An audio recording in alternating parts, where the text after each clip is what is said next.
Hey, yo, welcome back. So today we are going to be installing the saw blade on this Ridgid miter saw that I just picked up at Home Depot. Now, most saws you buy out there, they generally come pre-installed, the blade on the saw itself, but as far as the Ridgid goes, they don't install it during the manufacturing process, but they don't. So you gotta add the saw or install the saw blade on your saw.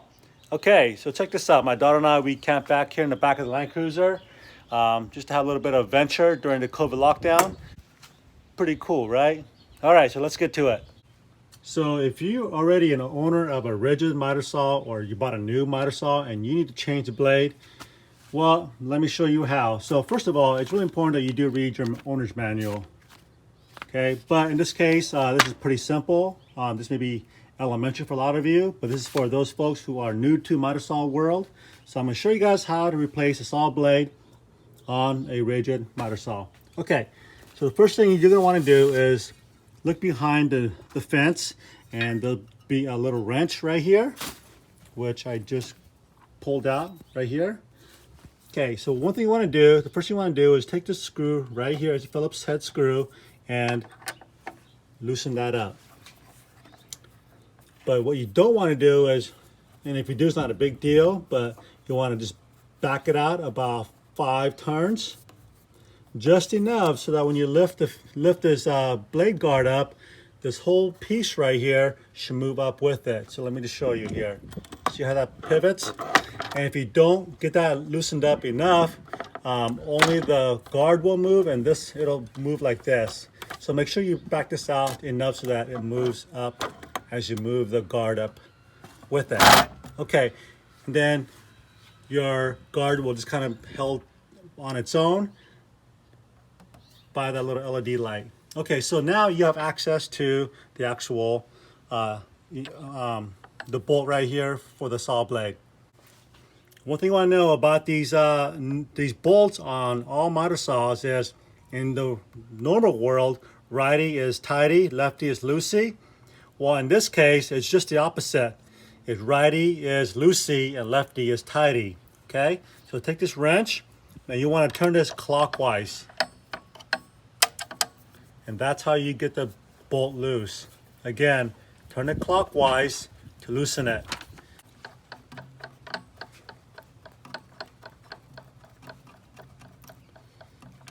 So as you can see, I'm going to do this with just one hand. Okay, so that bolt is out. You want to remove one of these washers right here. Okay, that's going to hold your blade together. And then you grab your brand new saw blade. And cut yourself. Oh, that's sharp. And you're going to carefully slide it up in here. Let's get that a little bit higher. Slide it in here. And it's important that the saw blades, you can see that the little curved part is facing you. So it's like a wave crashing on you. So that's how the blade needs to go, just like that.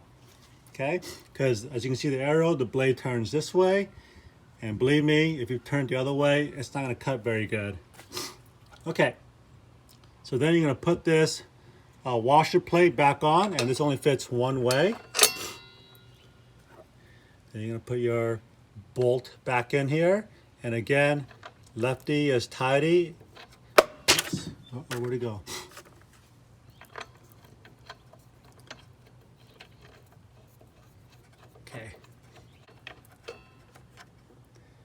Okay, so just like that. So once you get to this part, this is where I might need to put the phone down. There's a little lever right here. So what this does here is just helps you lock down this bolt. So as you're tightening this down, if you don't push this lever down, it's just going to spin on itself. Let me just show you here. It's just going to spin. See that? It's just going to spin. So the way that you hold this saw blade down is you got to push this in and turn this at the same time. So let me see if I can do this here. Okay, I'm going to set the phone on my miter saw here. So we're going to push this in and turn the wrench. Okay, about like that. You don't need to reef on it too tight, but just tight enough. Okay, so we are good to go. Okay, so now that the bolt is tight, the last thing to do is let's bring down the saw blade guard. Okay, and then go ahead and tighten up that little Phillips screw. Okay, so now that you got the saw on there, let's go ahead and plunge a hole through the center.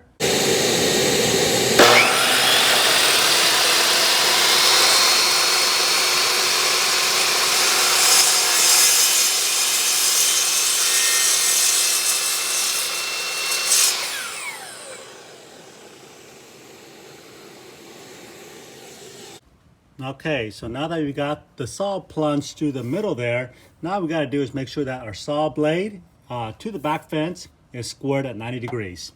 And the way we're going to do this is make sure that the arm is locked down in a lock position like you see it right here. So go ahead and move it around until it comes to 0. Because we're assuming that when, from 0 to the back fence right here is 90 degrees. So once that's set, perfect.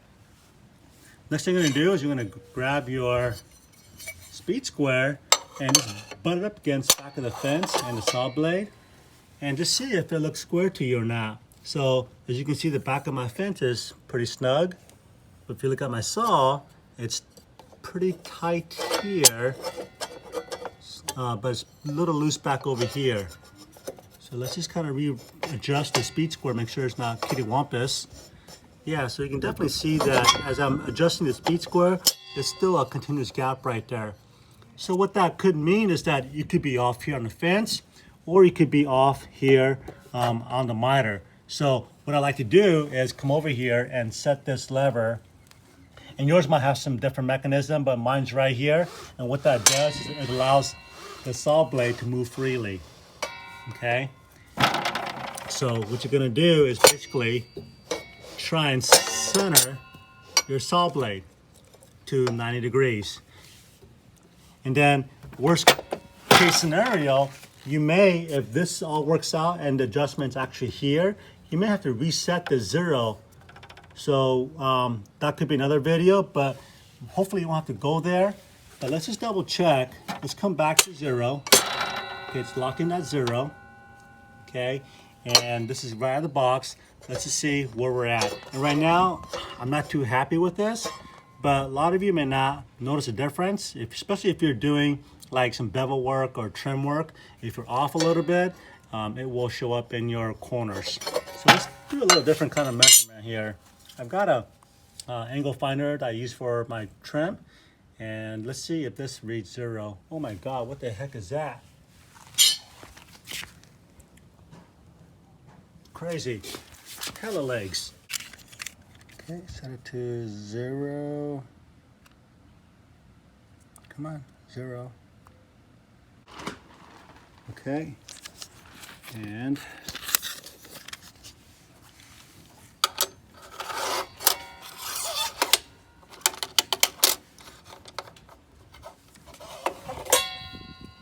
okay, so it's 89.5 right here. That's not bad. Not bad at all. Let me, and this thing is pretty darn accurate too. Let me measure the other side. And this one says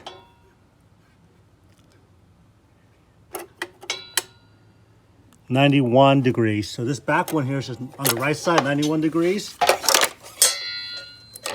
And this one says 89.6. So let's see if we can get this a little more square. And what you want to do is loosen up these 2 bolts right here that came, the tool, you're going to use the tool that came with your saw for the saw blade.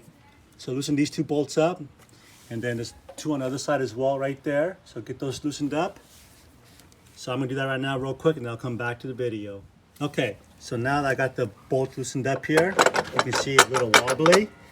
And that's what you got to do to get this squared up.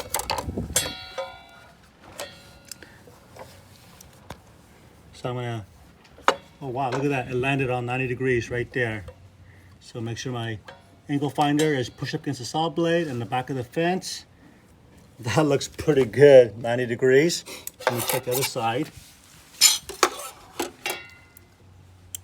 And this side is showing 90.2.